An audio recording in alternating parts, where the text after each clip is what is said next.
the field of diabetes, the part which normally we don't cover while treating and while discussing diabetes. And that is the pediatric population, the population from 0 to 14 years of age, where diabetes is also prevalent. And this diabetes is hardly discussed by many of the diabetologists in India.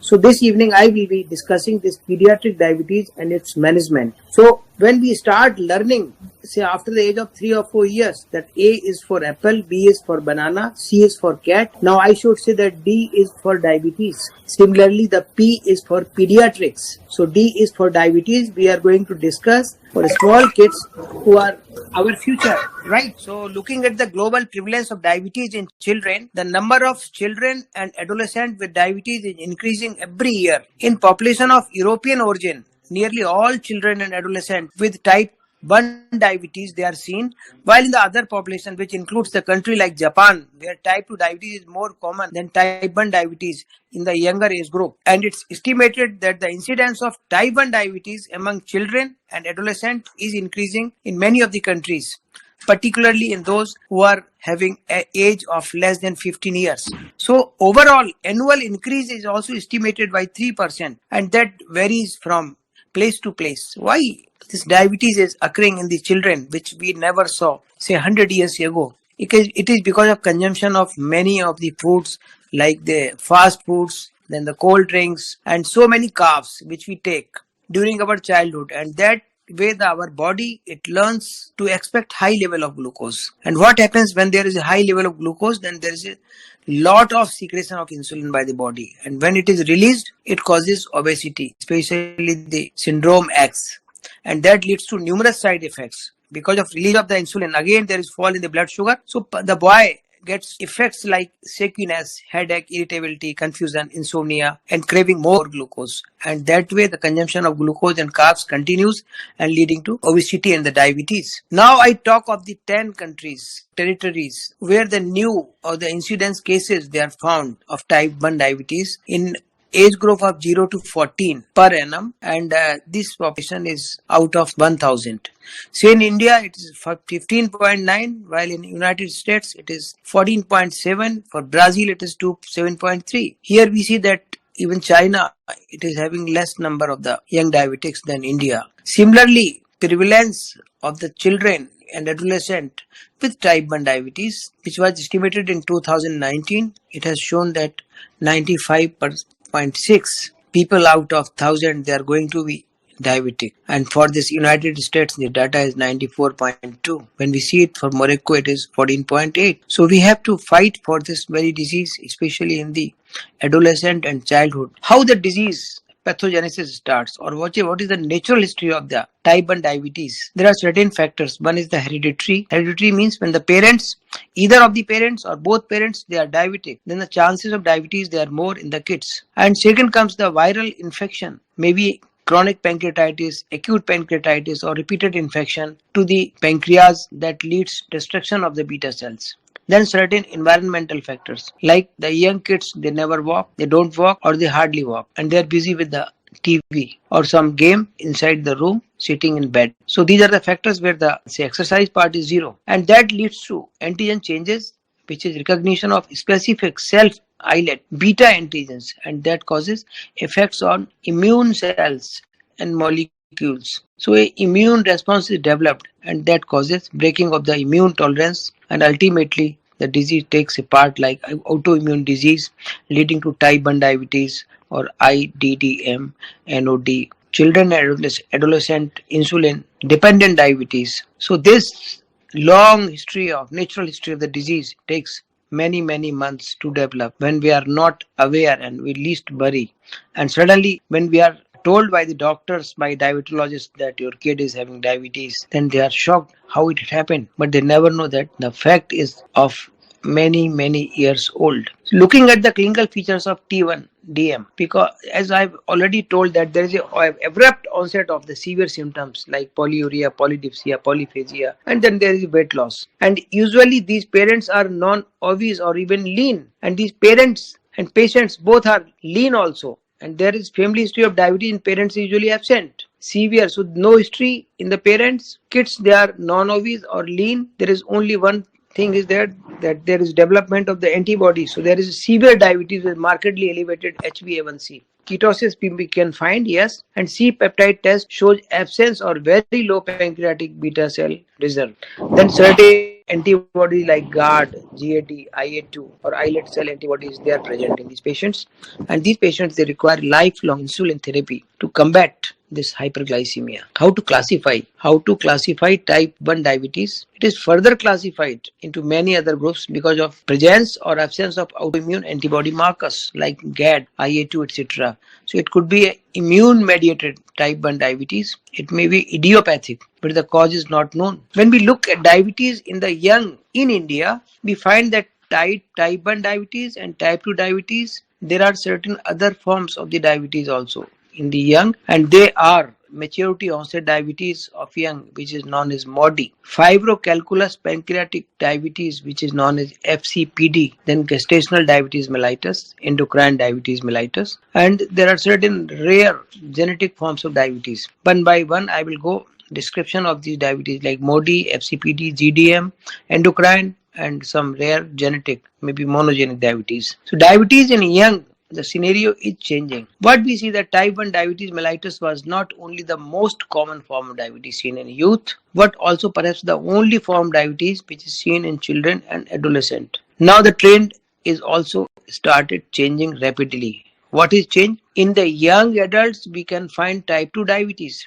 Similarly, the picture which we find in Japan, and that is increasing worldwide in parallel with the obesity epidemic. And the only underlying reason is the obesity, overeating, and this obesity leads to type 2 diabetes in the adolescent group also. So Center for Disease and Control and Prevention estimates that in next coming 40 years, the rate of childhood type 2 diabetes, I'm not talking of type 1, type 2 in childhood is likely to rapidly rise, and it is expected almost four-fold rise in this current situation. So what are the changing phases of diabetes in youth, and what lessons we should learn from this study of type 2 diabetes? Youth type 2 diabetes is associated with insulin resistance together with progressive deterioration in beta cell function and relative insulin deficiency in the absence of diabetes related immune markers. In contrast to adult type 2 diabetes, the decline in beta cell function in youth type 2 diabetes is 3 to 4 fold faster. So that way the therapeutic failure rates are also significantly higher in the young population than in the adults. And what happens finally, that there is a significant need of effective therapeutic options in addition to the increased prevention to halt the projected four-fold increase in the youth type 2 diabetes by the end of 2050. Since the number is increasing by 3% every year and there are four-fold increase, so by the end of 2050 we will find so many young boys having type 2 diabetes. And this type 2 diabetes in Asian Indian urban, to look for type 2 diabetes in children with diabetes diagnosed at the age less than 15 years had the features of type 2 diabetes. And that is the highlight of the article. The same article says that type 2 diabetes in children occurs even in developing countries like India. Obesity, female sex, prenatal, parental history of type 2 diabetes, and pubertal age appear to be strongly associated with the disease in Asian children, unlike in the features seen in the children with type 1 diabetes and type 2.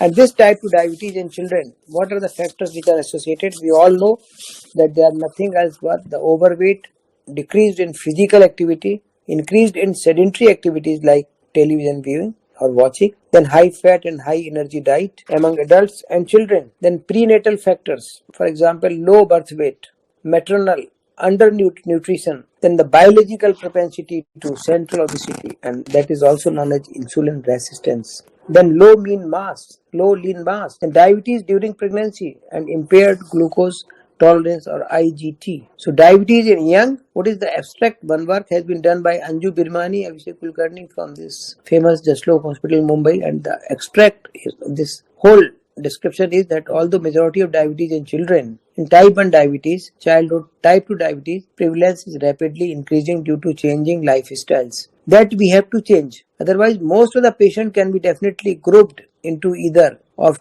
some present diagnostic difficulty due to overlapping of the diabetes, that is non-specific clinical features and laboratory findings. MODY and several other diseases affecting the pancreas are also a result of the childhood diabetes. So treatment of diabetes in children presents unique changes and primary prevention is of prime importance. If we don't pay attention, this childhood type 2 diabetes has lot of risk factors, like there is a lifetime risk of cardiac complications, there is risk of renal failure, and there is a risk of vision impairment. And this type 1 and type 2 together is known as double diabetes. That's a subset of diabetes in which the features and elements of T1D and type 2 diabetes both they exist. And there are certain differences are there, that antibodies or acanthosis which are not seen. So in double diabetes we find insulin resistance, autoimmune or non-autoimmune diabetes. In type 1 diabetes associated antibodies type 1A or negative antibodies in type 1B. And in type 2 we have the acanthosis nigricans plus diabetes mellitus associated antibodies. Now we come to the monogenic. Monogenic diabetes is a result of genetic mutation that takes place. For example, monogenic diabetes includes MODY, that is maturity onset, diabetes of young, and neonatal diabetes mellitus. It is estimated around 4%, 4 to 13% of diabetes. 4% to 13% of diabetes in children is due to monogenic diabetes, and that means there is a mutation in the genetic sequences. What is MODY? It's a monogenic subtype diabetes similar to type 2 diabetes based on the following criteria of Tetarsal and Fajans, that onset of diabetes is below 25 years of age. There is a autosomal dominance inheritance with at least 3 generation transmission of the disease. Then absence of ketosis at any time. It's a control. This can be controlled without insulin for at least 5 years with the help of some other drug, oral hypoglycemic agents, and the clinical definition is no longer acceptable. So MODY 1 has got so many subtypes like MODY 1, 2, 3, 4 up to 10 having different type of gene symbol. It may be for NHNF4A for MODY 1, maybe INS for MODY 10. I'm not going in details because it will take a lot of time and a lot of confusion also. So epigenetics and development of diabetes, that means nutritional deprivation in the utero. If the mother is not taking proper nutrition, and adverse effects such as the maternal hyperglycemia, that can affect the child in the form of obesity, diabetes, metabolic abnormalities, and cardiovascular disease. So mother should take a balanced diet having enough proteins when she is pregnant. Child should be well fed, and the child should not be overweight after birth, and there should not be childhood obesity also. Otherwise, adverse intrauterine events, they can affect the fetal outcome also in the form of diabetes. What this epigenetics and development of diabetes says? In fact, there are 2 stages. One is the intrauterine life, other is the extrauterine. In intrauterine environment, there is a programming that leads to epigenetic changes in the gene transcription, alternation in tissue differentiation. Then there are changes in homeostatic process. So this genotype converts to phenotype, and if there is mismatch between intrauterine and extrauterine environment, then endocrine and metabolic alternation will also take place. So a proper diet not causing hyperglycemia during the gestational period. So if there is GDM, it is also to be corrected with the insulin. This is what my message is, that in intrauterine life, if you don't control blood sugar of the mother, then the child will also be affected, and the outcome will be seen after the delivery also. So it's now widely accepted that diabetes presenting before 6 months of age is unlikely to be autoimmune type 1 diabetes, because the vast majority of these patients, they have a monogenic disorder which is responsible for the disease, and some of them also for a number of other associated extra pancreatic clinical features. And the identification of mutation which is seen in either of these 2 genes encoding the ATP sensitive potassium channel, allowing switching from insulin injections to oral sulfonylureas. So diabetes, if it happens before the age of 6 months, this could not be autoimmune. It is always genetic. So importantly, monogenic diabetes seems not to be limited for first 6 months, but it can extend to some extent during the second half or the first year of the life, while type 1 diabetes is the most common cause of diabetes. What is the impact of fetal and neonatal environment on beta cell function and development of diabetes? Here are the 4 categories. One is the mother, fetus, neonate, and the adult. And mother, we have shown that pregnancy adaptation is there, and the hypothalamus works, appetite increases. Then their liver, muscle, adipose tissue, they convert this glucose to fat. That's why there is increase in the weight and in adipose tissue in a pregnant woman because of excessive insulin secretion also. Then there is the organogenesis programming that is also taking place in the fetus, and that is the epigenetics. So again, there are different cells, free fatty acids, they are also working on the adipose tissue. Then in neonate, we get the reprogramming maturation. So insulin, beta cells, glucose, again they are playing the roles in the cytokines. In adult, what we find that the adverse sequences of this uncontrolled sugar, they come in form of increased appetite, obesity, type 2 or type 1 diabetes or gestational diabetes mellitus. And it may run from one generation to other, then to the third generation even. So epigenetic mechanism might once again be an important mediator of this process. That way, gestational diabetes mellitus is another prevalent factor which could further fuel the increase of diabetes prevalence. So message to this slide goes that blood sugar in the mother is also to be controlled if she is suffering of gestational diabetes mellitus, because it's a driver to type 2 diabetes. Suppose there is a young woman who is having diabetes, then it becomes pregnant, she becomes pregnant, again she is having diabetes, not controlled. If it is uncontrolled, then the infant, daughter of the diabetic mother, will also become diabetes, and this cycle continues in generations. What is fibrocalculus pancreatitis? This is a unique form of diabetes which is secondary to non-alcoholic, non-chronic calcific pancreatitis. Incidence is very much highly seen in the southern India. That's why a lot of work has been done in the southern India, especially by Dr. B. Mohan. So I will just go a little bit with Dr. B. Mohan also, who has nicely elaborated. It's generally lean from a poor socioeconomic people that this diabetes comes, but severe abdominal pain, usually from the childhood it is seen. Euphoria is there. When you go for a CT scan, you will find acute pancreatitis. Sometimes you will find a pancreatic cyst also, and the amylase level that they are raised, and there is a history of chronic or repeated abdominal pain, and later on these boys they turn into FCPD. So this is the Mohan's criteria for fibrocalculus pancreatic diabetes. That patient should originate from a tropical country and diabetes should be present. There should be demonstrable evidence of chronic pancreatitis in ultrasound and CT scan, or at least 3 of the following: recurrent abdominal pain, steatorrhea, morphology, pancreatic morphology which is altered, and abnormal pancreatic function test. Sometimes even we may find a calcification in the X-ray. We may find features of acute pancreatitis, say the surface of the pancreas is not smooth. This is what we see in the CT scan. So type 1, type 2 are monogenic.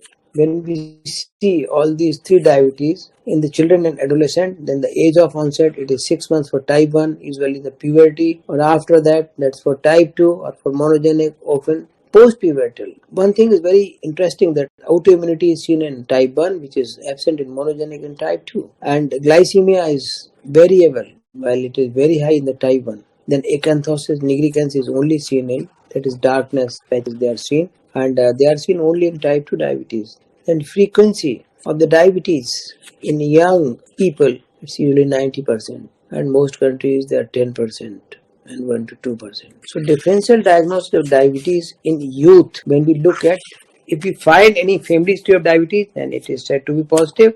If it is not there, it is negative. If it is positive, then there is again present it in 3 generations. If it is yes, then ketonuria negative, C-peptide good, respond to oral drugs is good because there is a good mass of the beta cells. So body genes present, then it converts into body, then autoantibodies negative, treatable with the oral hypoglycemic agents. Then on the other hand, if present in 3 generations, if it is low, then ketonuria negative, C-peptide good, response to oral drug because a good mass of beta cells again. So on the other hand, when we see that it is negative, then ketonuria negative, C-peptide absent, then naturally there is no beta cell mass. So type 1 diabetes, C-peptide poor, then abdominal X-ray, pancreatic calculi if they are absent or if they are present. Accordingly, we classify this all diagnosis of the diabetes. So how to manage the diabetes in the young? We have classified these groups friends. It's type 1 diabetes, type 2, MODY, FCPD, GDM, endocrine, and genetic. And say 2-3 decades back, we were having only two types of diabetes: insulin dependent, non-insulin dependent. Insulin dependent, it is more common in the adult, youngs, and non-insulin dependent, it is more common in the, say, adults, those who are having more than 35 years. But now the scenario has totally changed. This type 1 diabetes should be treated only by the insulin, usually adjustable in daily doses. While type 2 diabetes can be managed with oral hypoglycemic agents, you all know it very well. And if it is not controlled, then we have to add on insulin of different types, maybe a basal insulin, maybe a 30-70, maybe a 50-50. Then the MODY, mostly they respond to diet, exercise, and sulfonylurea. With longer duration, insulin might be needed. For this fibrocalculus, pancreatic diabetes, only few can be controlled by OHA because there is no beta cell mass. Usually they need insulin for the control of diabetes. For GDM, diet in mild cases, add on insulin if the diabetes overt or blood sugar is more than 126 fasting, or random is more than 200 milligram, or OGTT of 2 hours is more than 153, HbA1c is more than 6.5. These are the criteria. Fasting is more than 126, postprandial is more than 200, OGTT is more than 153, and HbA1c is more than 6.5. For endocrine diabetes, treatment of diabetes and endocrine disorders, both are to be treated together. And in the last, for the genetic syndromes, treatment of diabetes and attention to the genetic defects, whether it is obesity or other things, this should also be treated well. Thank you for being with us. I will take only one or two slides telling you about the nice guidelines which were published in August 15. What is the general principle that type 1, type 2 recognition, diagnosis and preference? Always be aware that characteristic of type 1 diabetes in children and young people include hyperglycemia, and random sugar is more than 11 millimole per liter. There is polyuria, polydipsia, weight loss, and excessive tiredness. When diagnosing diabetes, assume type 1 diabetes unless there are strong indications of type 2 diabetes. Monogenic diabetes such as maturity onset, MODY, or mitochondrial diabetes, that is maternally inherited. And then consider the possibility of type 2 diabetes. If diabetes is suspected, there is a strong family history of diabetes, obesity at presentation, black or Asian family origin, and no insulin requirement or insulin requirement of less than 0.5 units per kg body weight per day after the partial remission phase. So evidence of insulin resistance, for example, acanthos significant. Here is the ISPAT clinical practice consensus guidelines published in 2014. Compendium tells that lifestyle change should be initiated at the time of diagnosis of type 2 diabetes mellitus. An initial pharmacological treatment of youth with type 2 diabetes, including metformin, which reduces the weight, controls the disease, and insulin alone or in combination. So start with metformin. If not controlled, then add on insulin. So this ISPAT clinical practice consensus guidelines has approached in a different way, treating the youth with type 2 diabetes. The diagnosis of diabetes in the obese, then there are three categories: symptomatic, HbA1c more than 9, then less than 9, and the symptomatic, with the HbA1c more than 9, but no acidosis, and third, where there is acidosis and HbA1c is more than 11. So ultimately what happens, treating with metformin, lifestyle changes, and not getting good response, then we can continue with the insulin along with the metformin, the lifestyle management. And so what is the key take home message? What we learned from all this half an hour or say 40 minutes talk, that youth with diabetes need not have T1DM. All the youth people, it is not necessarily that they are having only type 1 diabetes mellitus. They might be having type 2 diabetes mellitus or some other forms like MODY, and monogenic diabetes, maybe a fibrocalculus. So accurate clinical history is a must, and detailed pedigree chart, few biochemical tests and simple physical signs like C-peptide and other tests which are to be done. Then use of an algorithm can help to classify the diabetes in young and just can get the appropriate treatment. While talking of type 1 diabetes mellitus, it requires lifelong insulin, and the regime should be altered the child need, whether he requires a long-acting insulin, short-acting insulin, whether a insulin with Lispro, whether a basal insulin, like that.